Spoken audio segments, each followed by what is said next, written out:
Mel Robbins explains what to do if you're feeling stuck, overwhelmed, or you're not a priority. For anybody that feels tired or stuck or overwhelmed or like you never have time, you're always last on your list, my message is very simple. The problem isn't you. The problem is the power you've unknowingly given to everybody else. Mm.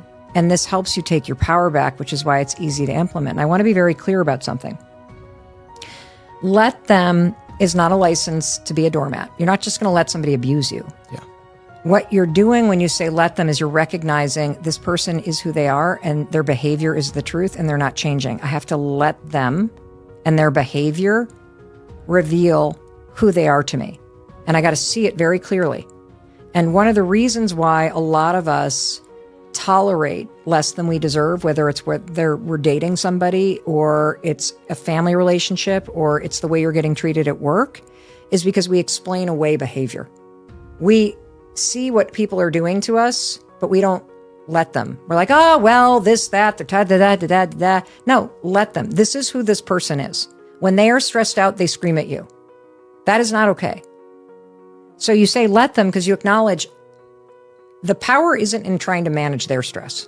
Mm-hmm. The power is in me going, let me decide what I'm going to do.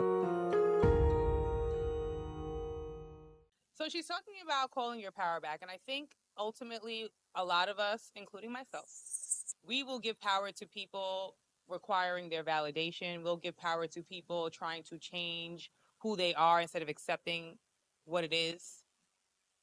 I think one of the biggest things that she said was, let them. That's why it's so easy to implement. Let people do exactly what they want to do and do what you want to do with no care in the world, because you're not stuck. Sometimes stillness is where you need to be. Sometimes God needs to speak to you. So there is nothing to do. Overwhelming feelings mean you're moving fast without a plan. So start writing and jotting down things you want to do and then create smaller steps so that you can see the vision. You won't be overwhelmed when you know what steps you need to take. You won't be feeling like you're not a priority if you make yourself a priority. Don't allow others to deprioritize you.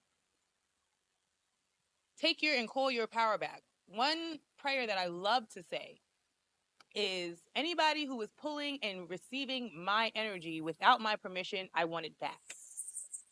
Put those in your words however you feel.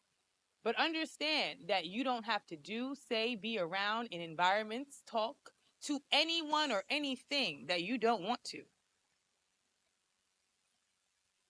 I think a lot of the social media and internet, era has created a lot of expectations and a lot of thoughts that are not yours. I believe that when we grew up, there are certain people in our lives that put things in our head about ourselves that we need to unlearn.